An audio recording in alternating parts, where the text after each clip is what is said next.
Welcome back to Everything History for episode 29, Intro to Augustus Caesar. Yes, the man, the myth, and the first emperor of Rome, Augustus. Now, as I was preparing this episode, I realized that there was a lot of uncommon Roman nomenclature. I do believe you could understand it perfectly well without an explanation, but I thought I would run a few of the terms by you first. I'll begin with the Roman Republic. This was a governmental institution set up by Rome in 509 BCE. The period before that, Rome was ruled by a set of kings, most of which are mythical to the later Romans. The Republic is governed through the Roman Senate, a body of varying number made up of Roman patricians. Patricians were made up of the upper crust of Roman society, the aristocracy, if you will. The rest of the Roman populace was made up of the plebeians and a whole lot of non-citizens and slaves. That is a really basic explanation of the Roman populace.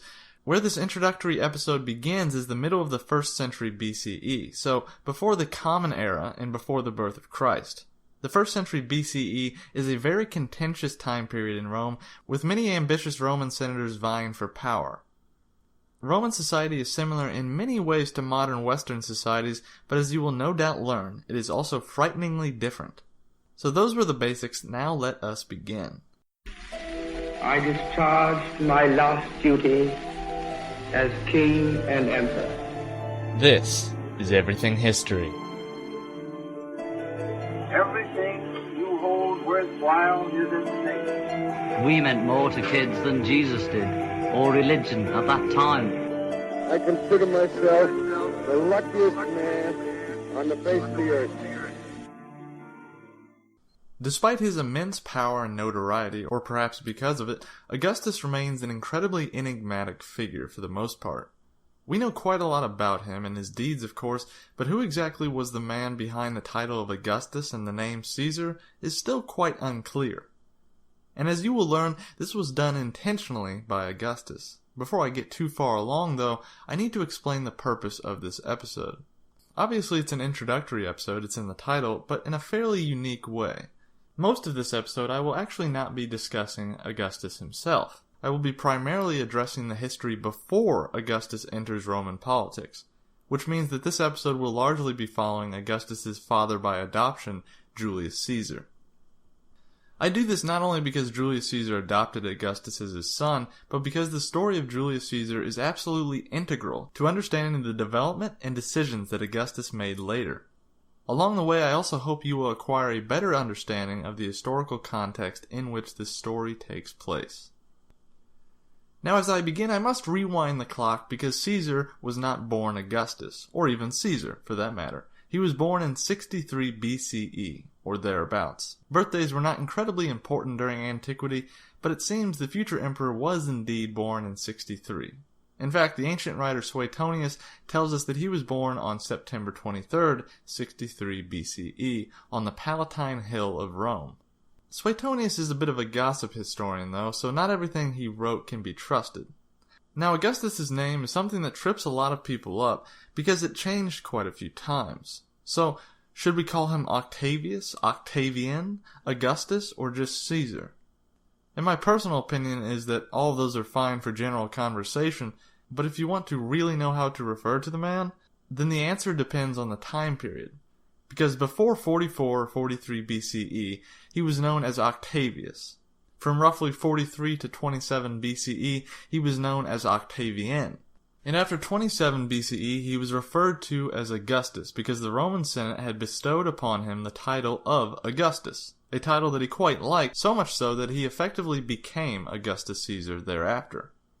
However, he was born in 63 as Gaius Octavius, after his biological father. This was common practice in Rome to be named after your father for both daughters and sons. Octavius was also the grandnephew of Julius Caesar through Octavius's mother, Attia, and this bloodline became extremely important after Julius Caesar's assassination on March 15th, 44 BCE. In the intervening years between those two times, though, the young Octavius was educated in Greece. He evidently had a knack for politics and became a member of the College of Pontiffs. In other words, Octavius became a high priest in Rome. That is a name you have surely all heard, but most only recall his death date and his role in one of Shakespeare's most famous plays.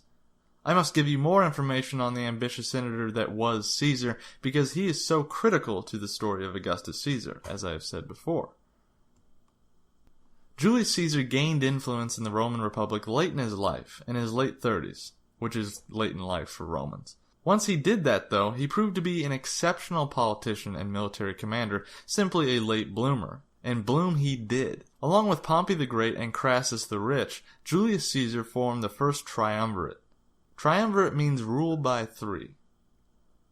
Pompey, Crassus, and Caesar united their influence as ambitious senators to essentially control the Roman Senate and Republic from 59 to 53 BCE.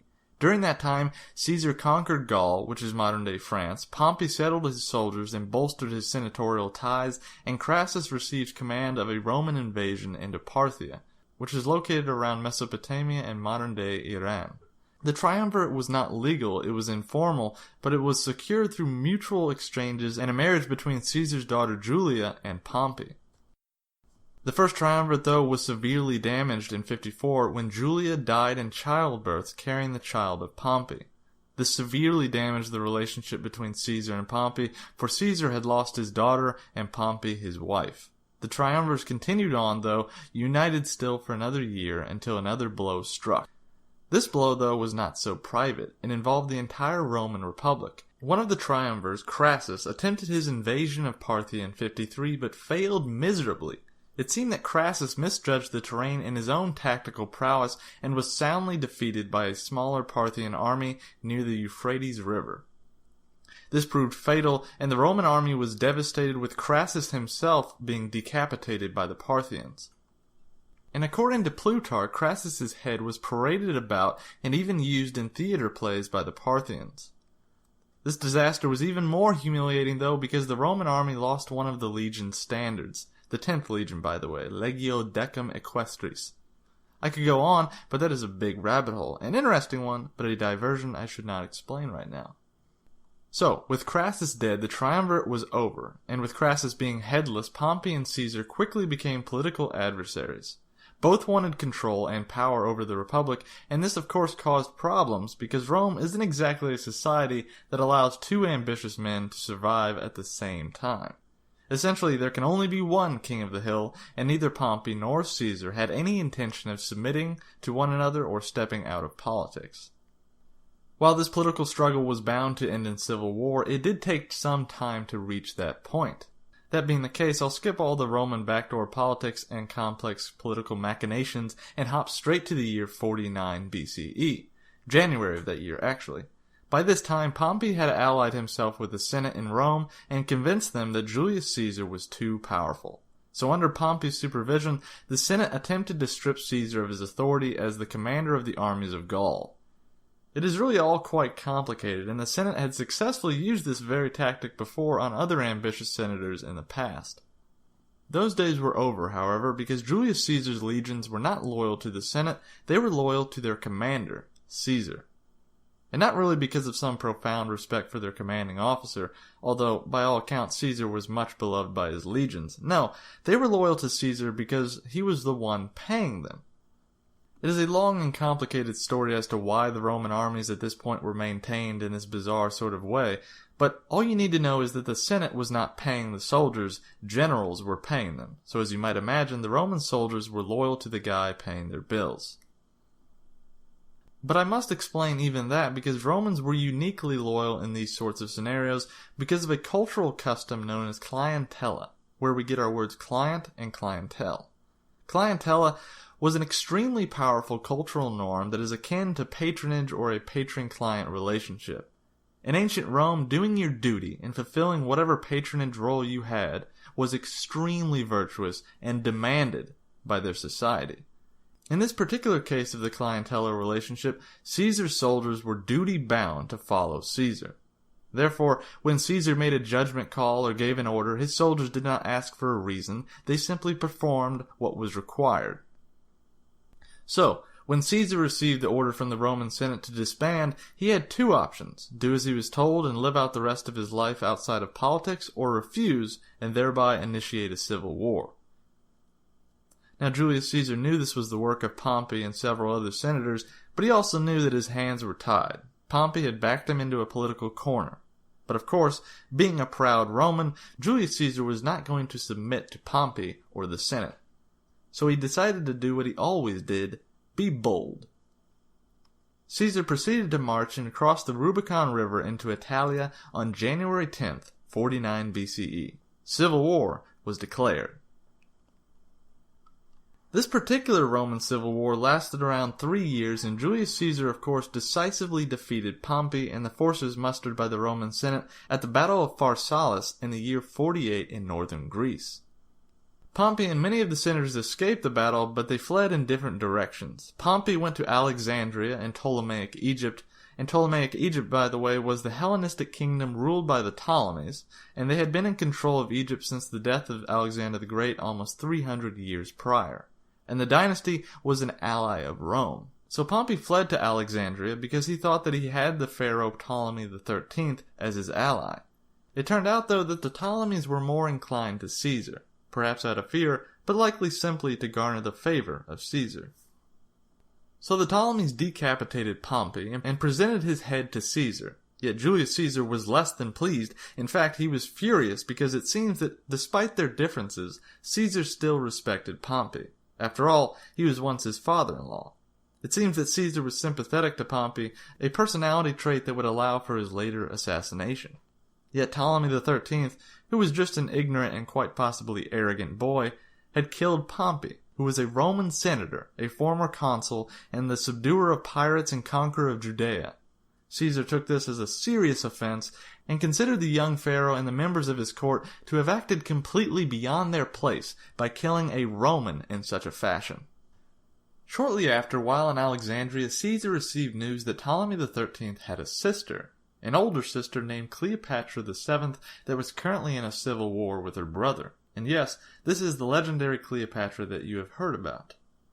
The sources are extremely unclear as to the events that followed, but we certainly know the end result. Caesar sided with Cleopatra, they were romantically involved, and Caesar defeated Ptolemy and installed Cleopatra as the sole ruler of Egypt. In Egypt, that was a complete client state of Rome. Also, Caesar fathered a son by Cleopatra. Caesarion he was called, and he was illegitimate in the eyes of Roman law because the mother was not a Roman citizen. But the young Caesarion would nonetheless pop back up in history when Octavian returns to this story. Speaking of which, do not worry, Octavius is coming, even if he is just a teenager at this point. Plowing ahead, though, with Pompey gone and the Egyptian situation settled, Caesar still had to deal with the remnants of Pompey's forces and allies. This took several years and a great amount of travel, but Julius Caesar finally resolved the civil war in 45 BCE and returned to Rome in triumphal form. Actually, literally, he celebrated 4 total triumphs for his military achievements. Now, as of 45 BCE, Caesar had been acting as dictator of Rome for 4 years, since he was granted the power in 49. Now, dictator probably has a negative connotation to your ear, but in the Roman Republic, dictator was a political office that was granted by the Senate during extreme emergencies for a maximum of 6 months. Now, calendars being what they are, Caesar had held the office of dictator 3.5 years too long already. To get around this glaring legal error, he had the Senate grant him a new political office entitled Dictator Perpetuo, which literally means perpetual dictator. By the way, all the dictator means in Latin is one man speaks. As in one man speaks for all, he commands and decides everything. Despite being on thin legal ice, Julius Caesar was beloved by the Roman populace, especially the underprivileged, poor, and of course, his soldiers. On the other foot, though, most of the wealthy Roman patricians and senators seemed to have despised Caesar. They hated him because they believed that he was openly denigrating and destroying the Roman Republic. All of which I must admit is quite true, but many of Caesar's detractors also considered him a tyrant. Now this I believe to be a misnomer because at no point did Caesar actually behave like a tyrant. He was often brutal and decisive, yes, but he was far from a tyrant. Heck, by all accounts, he was actually kind for being such an ambitious man. And it also appears quite evident that Julius Caesar had no intention of destroying the Republic. He wanted to rule it and guide it, sure, but it was not his intention to be a king, much less a tyrant. Perhaps the most evident form of Caesar's sincerity was the fact that he openly pardoned so many of his enemies, most of which were now conspiring against him in the Senate. And conspire they did. A bold and audacious plot was concocted chiefly by Gaius Cassius, and involved dozens of other senators. Many of the conspirators were even former commanders in Caesar's armies, and many more were men that Caesar considered friends. And on the day of the assassination, the sources tell us that Caesar's Roman wife even tried to prevent him from going to the Senate house. But Caesar was eventually convinced to go by one of the conspirators, a man by the name of Decimus Junius Brutus Albinus, who was a former commander in Caesar's army. It is also said that Mark Antony, Caesar's general and co-consul, attempted to warn Caesar, but was prevented by several conspirators. And upon entering the Senate house, Caesar was assailed by assassins, suffering an undeterminable number of blows. Thus Caesar died on March 15th, 44 BCE, in the Senate house ironically constructed by Pompey. Now this is exactly where I reintroduce the young Gaius Octavius, because when Mark Antony and the supporters of Caesar held an immediate funeral pyre for Caesar in the Roman Forum, they read aloud the will of Julius Caesar. In that will, Caesar adopted his grandnephew Gaius Octavius as his son and heir. Thus the 19-year-old future emperor became Gaius Julius Caesar Octavianus. For us, he is now Octavian. Being now the son of Caesar, Octavian was now one of the richest men in Rome and was catapulted to the forefront of the political and military battlefield of Rome. But it does beg the question, why did Julius Caesar take Octavian as his son? Well, Caesar did not have a legitimate Roman son and heir, so he did need a male heir. But why Octavian? It is not entirely clear, but it seems that after Caesar had returned from Egypt, he met his grandnephew and was impressed enough by his character to have Octavian join him in finishing out the civil war. The ancient biographer Suetonius, who as I have said before is not the best source in the world, remarked that while in the province of Hispania, modern-day Spain, Octavian on multiple occasions proved to be courageous and highly capable. Regardless, Octavian was now the son of Julius Caesar, and quickly learned how deadly Roman politics were. You might also be wondering how exactly the assassins of Caesar got away with murder. That is actually quite complex, but I can assure you they would not get away with it. However, they certainly believed that they would, because they believed that they were performing a perfectly justified tyrannicide when they killed Julius Caesar. A tyrannicide is the killing of a tyrant. And in the ancient world, tyrannicides were not considered illegal. In fact, they were glorified. The best example of a tyrannicide that comes to mind is in ancient Athens when they constructed 2 bronze statues to the slayers of their tyrants. That was around 510 BCE, right before the beginning of Athenian democracy. The same sort of legality applied to ancient Rome, but there was a catch. The killing had to be declared a tyrannicide legally. In other words, legally justified by the Senate. The Senate did not declare the assassination of Caesar a tyrannicide. This was done, or not done, I suppose, for several reasons. The chief reason was the uncomfortable realization that the people absolutely loved Caesar. To them, Caesar had been a godsend, a Roman demigod put on earth to right wrongs. And this point of view was quite transparent when news spread of Caesar's death. The assassins were expecting to be glorified, but they were oh so wrong. The people went into a riot in Rome, and guided by Mark Antony, they took the bloodied body of Caesar and created an impromptu funeral procession in his honor. And when they created the funeral pyre, the crowd didn't exactly have wood on hand, so they stormed whatever buildings they could find around the Forum of Rome for chairs, tables, etc., until they had a massive pile of firewood for their beloved Caesar. All of this shocked the assassins in the Senate, so much so that they realized that if the murder was declared a tyrannicide, the people would have most certainly freaked out and violently gone against them. There are other reasons as well, but I plan on explaining those when I continue the history of Augustus Caesar next episode. For right now, though, I will give you an overview of what is to come, both in the history and in the upcoming episodes of this podcast. I will begin a full detailed telling of Augustus Caesar stretching from 44 BCE to 14 CE, using ancient sources as my chief guides. Some of these sources include the writings of Plutarch, Tacitus, Suetonius, and Appian. And this will begin with Octavian's return to Italy upon news of his adoption. He was in Greece at the time. And also, Rome will enter another round of civil wars, this time between the Caesarian camp and the followers of the assassins, particularly Marcus Junius Brutus and Gaius Cassius. You will learn that it is far more complicated than just that, though. Also, the second triumvirate will be formed, and you will learn the story of Antony and Cleopatra and much more. But most importantly, I will be doing my best to explain how Octavian began his shocking rise to power at the age of 19.